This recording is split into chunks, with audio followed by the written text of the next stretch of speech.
ഒരു ഗ്ലാസ് പാലുമായി നവവധു മണിയറയിലേക്ക് മന്ദം മന്ദം കടന്നു ചെല്ലണം. അതാണ് ആചാരം. പാലൊന്നും വേണ്ട മോളെ. അതാ അതിന് പകരമാണല്ലോ ഈ ചക്ക പായസം എടുത്തു വെച്ചിരിക്കുന്നത്. പിന്നെ ഇതൊക്കെ ഒരു ചടങ്ങാണ്, അറിയാലോ അല്ലേ? ഈ കുട്ടിയെ കൊണ്ട് തോറ്റു. ഈ പുതുമണവാട്ടിയെ പാൽ ഗ്ലാസുമായി മണിയറയിലേക്ക് പറഞ്ഞു വിടേണ്ടത് നാത്തുമാരാ. ഇവിടെ അങ്ങനെ ആരും ഇല്ലാത്തതുകൊണ്ട് ആ ഒരു ദൗത്യം കൂടി ഞാൻ അങ്ങ് ഏറ്റെടുക്കുക. എന്നാ നാത്തൂനെ ചെല്ല് ചെല്ല്, വാ നടക്ക്. പോട്ടെ പോട്ടെ. ആ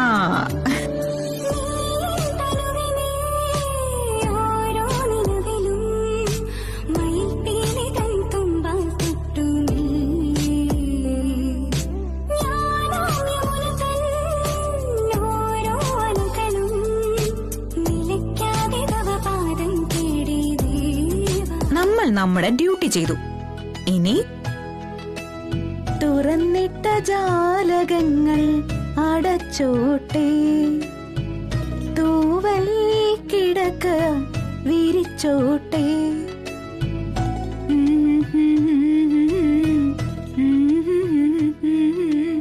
മാണിക്യ കണ്ണൊന്ന് പൊത്തിക്കോട്ടെ.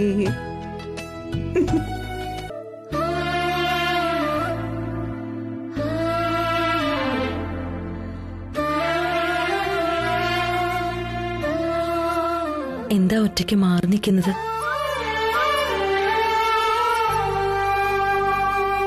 ഇവിടെ ആവുമ്പോ നല്ല കാറ്റുണ്ട്, വല്ലാത്തൊരു നിശബ്ദതയാ.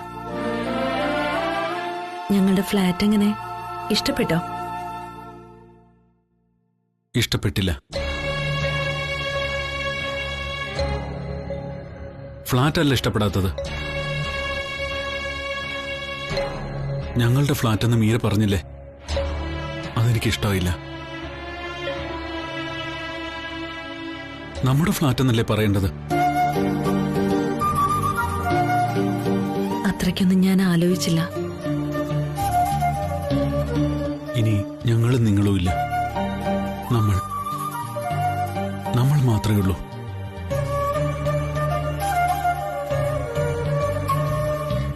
ഇവിടെ നിന്നപ്പോ എന്റെ മനസ്സിലൊരു നിരാശ അനുഭവപ്പെട്ടു. എന്നെ വിവാഹം കഴിച്ചു തോർത്തിട്ടാണോ? അങ്ങനെ വിചാരിക്കുന്നുണ്ടോ? മനുഷ്യന്റെ കാര്യമല്ലേ, എപ്പോഴാണ് ചിന്തകൾ മാറുന്നതെന്നറിയില്ലല്ലോ. എനിക്ക് നിരാശ തോന്നിയത് നമ്മുടെ കല്യാണം ഇത്രയും വൈകിയത് ഓർത്തിട്ടാ. നേരത്തെ ആകായിരുന്നു.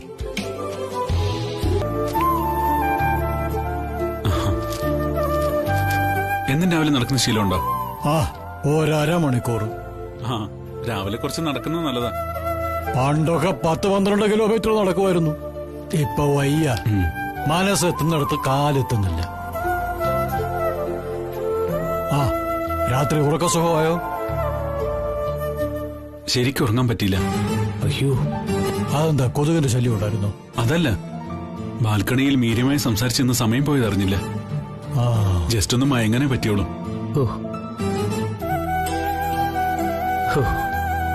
അപ്പോ സംസാരിച്ചെന്നാണ് നേരം വിളിപ്പിച്ചത്. സമാധാനമായി. രാജയ്ക്കും മീരയ്ക്കും കൂടി ഒരു യാത്ര പോയിക്കൂടെ? കല്യാണമൊക്കെ കഴിഞ്ഞതല്ലേ? ഹണിമൂൺ ട്രിപ്പ് പോയാൽ കാര്യങ്ങൾ കുഴപ്പമാവും. എന്റെ കൈവിട്ടു പോവും. അയ്യോ, അതൊന്നും വേണ്ട, റിസ്കാ. എന്ത് റിസ്ക്? അവരൊരാഴ്ച പോയി കറങ്ങിയിട്ട് വരട്ടെ. വേണ്ട, ശരിയാവത്തില്ല. അതെന്താ? റെസ്റ്റോറന്റിന്റെ കാര്യം അവതാളത്തിലാവും. ശരിയാണെന്നെങ്കിൽ പറഞ്ഞത്, ഇപ്പോഴത്തെ സാഹചര്യത്തിൽ ഒരു ട്രിപ്പ് ശരിയാവില്ല. അതാണ്, നമ്മുടെ ജോലിയാ വലുത്, യാത്രയല്ല. അപ്പോ ട്രിപ്പിന്റെ കാര്യം ക്യാൻസൽ. ഈശ്വര, രക്ഷപ്പെട്ടു. അങ്ങനെ അത് പൊളിച്ചു. നിഖിൽ, നീ എന്തിനാ ബെഡിൽ കിടന്ന് അയ്യോന്നും പറഞ്ഞ് ഞെട്ടിയത്? ആര്? ഞാനോ? എന്തിന്? നിനക്ക് തോന്നിയതായിരിക്കും. ഇതിലുള്ളത് കൊതുകിനെ കൊല്ലാനുള്ള ലിക്വിഡ് അല്ല, മനുഷ്യനെ ഉദ്ദേശിച്ചുള്ള പോയ്സണ, വിഷം. വിഷോ? അതെ. ഇത് പ്ലഗ് പോയിന്റിൽ കുത്തി സ്വിച്ച് ഇട്ടാൽ 10 മിനിറ്റ് ആകുമ്പോഴേക്കും ദേ ഇതിൽ നിന്നൊരു വിഷവാതകം പുറത്തേക്ക് വരും. ഇത് ശ്വസിച്ചാൽ മരിച്ചു പോവില്ലേ? മരിക്കാൻ മാത്രമുള്ള വിഷമൊന്നും ഇതിനകത്തില്ല. പക്ഷെ ശ്വാസം മുട്ടും, ചുമച്ച് പ്രശ്നമാവും, ശ്വാസം കിട്ടാതെ പിടയും. ഇത് മീര ചേച്ചിയുടെ ഫ്ലാറ്റിൽ നവദമ്പതികളുടെ ബെഡ്റൂമിൽ വെക്കാനുള്ളതാ. രാത്രിയിൽ ഓൺ ചെയ്ത് 10 മിനിറ്റ് ആവുമ്പോഴേക്കും ഇത് പണി തുടങ്ങും. എന്ത് ചെയ്യാനാ മാഡം ഉദ്ദേശിക്കുന്നത്?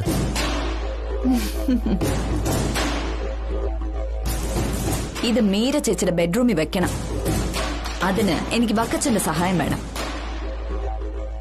ആരുടെയും കണ്ണിപ്പെടാതെ ഇത് മീര ചേച്ചിയുടെ ബെഡ്റൂമിന്റെ സ്വിച്ച് ബോർഡിൽ കുത്തിവെക്കണം.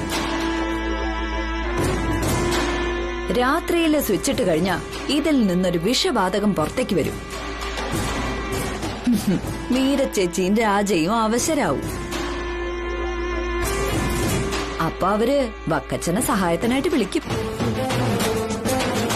വണ്ടി വിളിച്ച് എമർജൻസിയായി മീര ചേച്ചിയെയും രാജയും വക്കച്ചൻ ഹോസ്പിറ്റലിൽ എത്തിക്കണ്ടേ? അങ്ങനെ ചെല്ലുമ്പോ മുറിയിൽ നിന്നും ഈ പ്ലഗ് എടുത്ത് മാറ്റണം. പകരം ശരിക്കുള്ള പ്ലഗ് എടുത്ത് ആ സ്വിച്ച് ബോർഡിൽ കുത്തണം. അപ്പോ ആർക്കും ഒരു സംശയം ഉണ്ടാവില്ല. മനസ്സിലായോ? മാഡം, എന്താ? ഇതൊക്കെ അപകടമല്ലേ മാഡം? അതെ, അപകടമാണ്. മറ്റൊന്നും വിചാരിക്കരുത് മാഡം, എനിക്ക് പേടിയാണ്. സമോസയ്ക്കുള്ളിൽ എന്താ മസാല ഉണ്ടായിരുന്നോ? വേറൊന്നുമില്ലായിരുന്നോ? വേറെന്താ? ഞാനൊന്നും കണ്ടില്ല. ദാ മുഴുവനും കുടിക്കണേ. ഉം.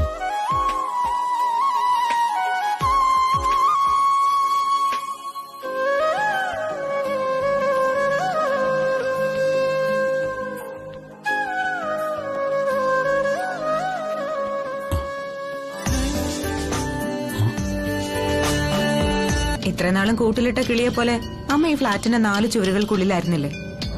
ഒന്ന് പുറത്തിറങ്ങി നാട്ടിലെ ശുദ്ധവായൊക്കെ ഒന്ന് ശ്വസിക്കട്ടെ. അപ്പൊ ഇവിടത്തെ കാര്യങ്ങൾ ആര് നോക്കും?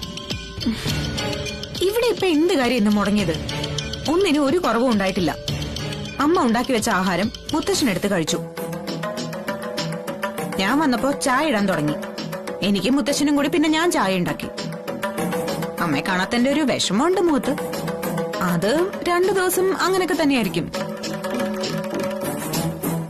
എന്നാലും മുത്തശ്ശൻ മൊത്തത്തിലൊന്ന് റിലാക്സ്ഡാ.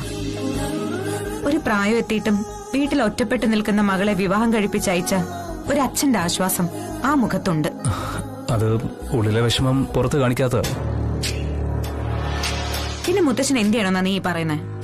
അയ്യോ, മീര കല്യാണം കഴിപ്പിച്ചയച്ചല്ലോ, ഞാൻ ഒറ്റപ്പെട്ടു പോയല്ലോ എന്ന് പറഞ്ഞ് താടിക്ക് കൈയും കൊടുത്ത് ഇവിടെ ഇരിക്കണം.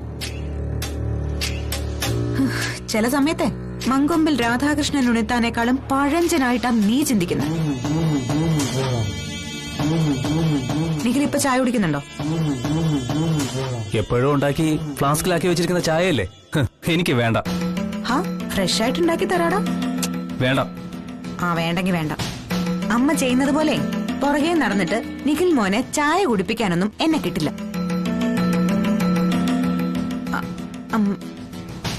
നോക്ക്, ഇതെങ്ങനെയുണ്ട്? ഈ പുതിയ നെയിൽ പോളിഷ് ഇട്ടപ്പോ എന്റെ കൈകൾക്ക് ഭംഗി കൂടിയിട്ടുണ്ടോ? നല്ല വൃത്തികേടായിട്ടുണ്ട്. ഓടാ, നിനക്കല്ലേ ഇതൊന്നും കണ്ണിന് പിടിക്കാതെ ഉള്ളൂ. നാളെ ഞാൻ ഓഫീസിലേക്കൊന്ന് ചെല്ലട്ടെ. എത്ര പേര് പറയുന്നറിയോ, വാവ് നല്ല കളറാണല്ലോ നെയിൽ പോളിഷ്, നിലയുടെ നഖങ്ങൾക്ക് നന്നായി ചേരുന്നുണ്ടെന്നൊക്കെ. ഓഫീസിലുള്ളവർക്ക് നിന്റെ കൈ നഖവും നോക്കിയിരിക്കലാണല്ലോ പണി. അതെ, അവർക്കൊന്നും വേറെ ഒരു പണിയുമില്ലല്ലോ. ഈ അരസകനായ ഒരു ബോറനെയാണല്ലോ ദൈവമേ എനിക്ക് കിട്ടിയത്. കോഫി ഹൗസിലെ സപ്ലയർ രാജാവ് കൊണ്ടുവരുന്ന 2ാം മസാല ദോശ ആദ്യത്തേതിനേക്കാൾ കുറെ കൂടി മുരിഞ്ഞതായിരിക്കും. അരികുകളിൽ ചുവപ്പ് രാശി പടർന്ന് ആ മസാല ദോശയും പറഞ്ഞു വിട്ടതിന് ശേഷം പാകത്തിന് കടുപ്പമുള്ള ഒരു കാപ്പി. ഓ പ്ലീസ്, നമുക്ക് പോവാടാ, എനിക്ക് കൊതിയായിട്ട് വയ്യ. പ്ലീസ് പോവാം. ശരിക്കും നിനക്ക് മസാല ദോശ തിന്നാനുള്ള ആഗ്രഹം തോന്നുന്നുണ്ടോ? പുളിയുള്ള പച്ചമാങ്ങ തിന്നണമെന്ന് ആഗ്രഹമുണ്ടോ? അത് ഇന്ന് വേണ്ട, വേറൊരു ദിവസം കഴിക്കാം. വോമിറ്റിംഗ് ടെൻഡൻസിയും തലചുറ്റലൊക്കെ അനുഭവപ്പെടുന്നുണ്ടോ? ഈ വോമിറ്റിംഗ് ടെൻഡൻസിയോ? ഓ അങ്ങനെ. നീ എങ്ങോട്ടായി കേറി പോന്ന്? ഒന്ന് ചുമ്മാ ഇരുന്ന്. അല്ല, അപ്പൊ തോന്നില്ലേ? തോന്നുന്നുണ്ട്. നിന്റെ ചെവിക്ക് പിടിച്ചൊന്ന് തിരുമാൻ തോന്നുന്നുണ്ട്. ഒരു വിശേഷം കൊണ്ട് വന്നിരിക്കുന്നു. എന്റെ കാര്യം.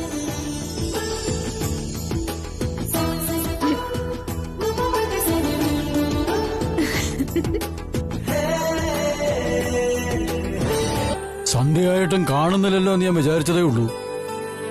ഇന്ന് ഹോട്ടൽ നേരത്തെ അടച്ചോ? ഇല്ല ചാ, ഞങ്ങൾ ഇങ്ങ് പോന്നു.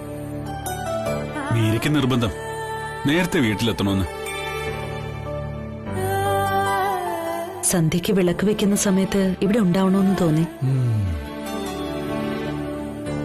സമയത്തിന് ആഹാരം എടുത്ത് കഴിച്ചല്ലോ അല്ലേ ചാ? നിങ്ങൾ നേരത്തെ വന്നു, വൈകുന്നേരത്തെ ചായ ഇട്ടു വന്നു. മീര, അത് മറക്കണ്ട. ആ, മറന്നിട്ടില്ല.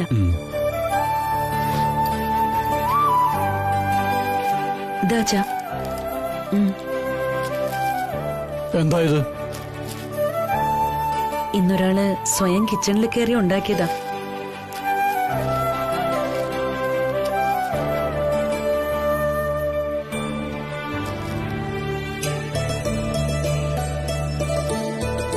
സമൂസ രാജ് കിച്ചൺ ഉണ്ടാക്കുന്നല്ല ഇങ്ങനെ കൊണ്ടുവരാനാണോ? കഴിച്ചിട്ട് അഭിപ്രായം പറയണം. അരവിന്ദാണ് ഉണ്ടാക്കിയതെങ്കിൽ സമൂസ അസലായിട്ടുണ്ടാവും. കഴിച്ചു നോക്കണമെന്നല്ല അഭിപ്രായം പറയാൻ. Thank you. അച്ഛനൊന്ന് പ്രശംസിച്ചപ്പോ ഒരാള് താഴെയൊന്നും അല്ല. ഇന്ന് രാത്രിയില് മീര ചേച്ചിയുടെ ഫ്ലാറ്റിൽ കൊതുണ്ടായിരിക്കണേ ദൈവമേ. ഞാൻ കൊണ്ടുവച്ച വിഷത്തിന്റെ പ്ലഗ് ഓൺ ചെയ്യണേ എന്റെ ഈശ്വരാ. 10 മിനിറ്റ് കഴിയുമ്പോ വിഷം മുറി മുഴുവൻ വ്യാപിച്ച് 2 ശ്വാസമുട്ടലും ചുമയും കൂടിയിരിക്കും. അവശരാവും. ഇന്ന് തൽക്കാലം കൊല്ലുന്നില്ല, ഒരു 2 ആഴ്ച കൂടി കഴിഞ്ഞോട്ടെ. ഇന്നത്തേത് ഒരു ട്രയല് മാത്രമാ.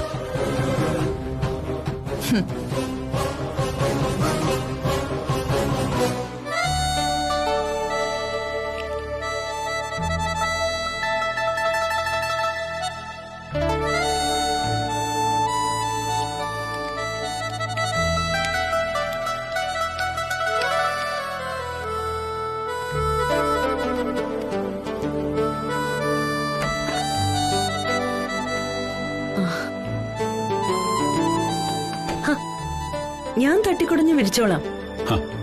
ഷീറ്റ് വിരിക്കുന്നതും ബെഡ് ഒരുക്കുന്നതും ഒക്കെ ഭാര്യ ചെയ്യേണ്ട ഡ്യൂട്ടിയാണെന്ന് ആരും എവിടെയും പറഞ്ഞിട്ടില്ല.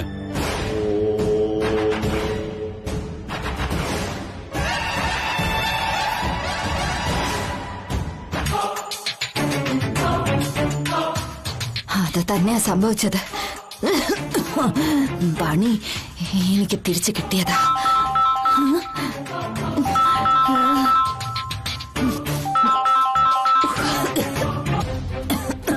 ഹലോ, മീര മാഡത്തിന്റെ ഫ്ലാറ്റിൽ നിന്ന് ഇതുവരെ വിളിയൊന്നും വന്നില്ല മാഡം. അവർ കൊതുകിനെ കൊല്ലാൻ സ്വിച്ച് ഓൺ ചെയ്തില്ലായിരിക്കും. എടോ, ഞാനിപ്പോ ചത്തേനെ. ഭാഗ്യം കൊണ്ടാ രക്ഷപ്പെട്ടത്. എന്താ മാഡത്തിന് പറ്റിയത്? പ്ലാൻ പൊളിഞ്ഞോ?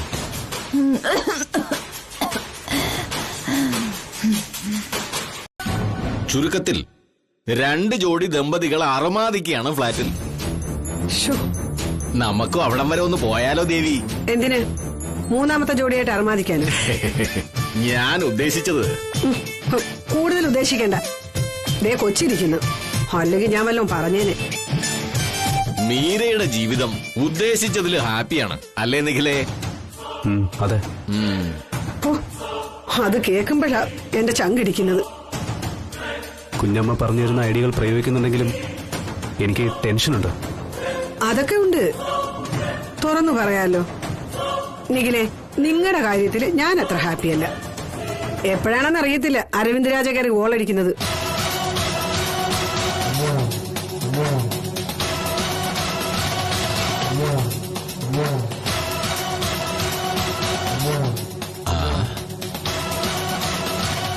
പുള്ളി ഫുട്ബോൾ കളിക്കാരനാണോ? ഗോൾ അടിക്കുന്ന ദേവി പറഞ്ഞപ്പോഴാ ഞാൻ അറിഞ്ഞത് കേട്ടോ. ഫുട്ബോൾ അല്ല, വോളിബോളാ കളിക്കുന്നത്. ആണോ?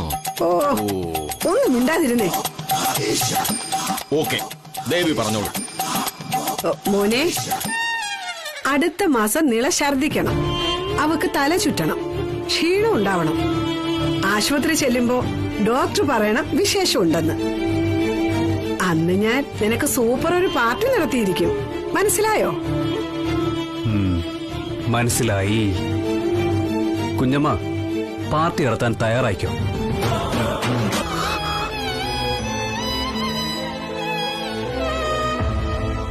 മീര, നിഖിലിന്റെ ഫാദറിനെ പറ്റി ഓർക്കുമായിരുന്നു അല്ലേ? എന്തൊരു പെട്ടെന്ന് അദ്ദേഹത്തെ പറ്റി ഇപ്പൊ ഓർക്കാൻ? എന്തെങ്കിലും വിഷമമുണ്ടായോ? ഓർത്തു എന്ന് പറയുന്നത് ശരിയല്ല. ഒരാളെ മറന്നുപോയെങ്കിലല്ലേ ഓർക്കേണ്ടതുള്ളൂ. എന്നും എപ്പോഴും മനസ്സിലാ മുഖമുണ്ട്. ഞാനീ പറയുന്നത് അതിൻ്റെതായ അർത്ഥത്തിൽ മനസ്സിലാവുന്ന ബോധ്യമുള്ളതുകൊണ്ട് സാറിനോട് തുറന്നു പറയുന്നത്. മനസ്സിലാവും മീര. നാളെ എപ്പോഴും നീ ഓഫീസിൽ പോകാൻ ഇറങ്ങുന്നത്? നിഖിൽ, നിഖിൽ, ആ, നീ നാളെ രാവിലെ എപ്പ ഇറങ്ങും? എന്തിനാ നീ അത് അറിയുന്നത്? ഞാനും വരുന്നു നിന്റെ കൂടെ. എന്നെ ഒന്ന് ഓഫീസിലാക്കണം. എനിക്ക് സമയം കിട്ടുമെന്ന് തോന്നുന്നില്ല. നീ ഒരു ഊബറോ ഓട്ടോയോ വിളിച്ചു പോ. അതിനെനിക്ക് നിന്റെ ശുപാർശ വേണോ? മീരാമ്മയ്ക്കും സാറിനുവേ നമ്മുടെ വക ഒരു ട്രീറ്റ് കൊടുക്കണം. അതെങ്ങനെ വേണോന്ന് പ്ലാൻ ചെയ്യണോ ആദ്യം?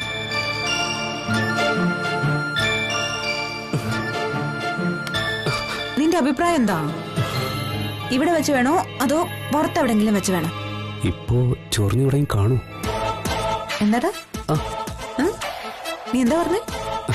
ഒന്നുമില്ല, ഞാനിപ്പോ വരാം. ഇപ്പൊ എവിടെ പോന്നു?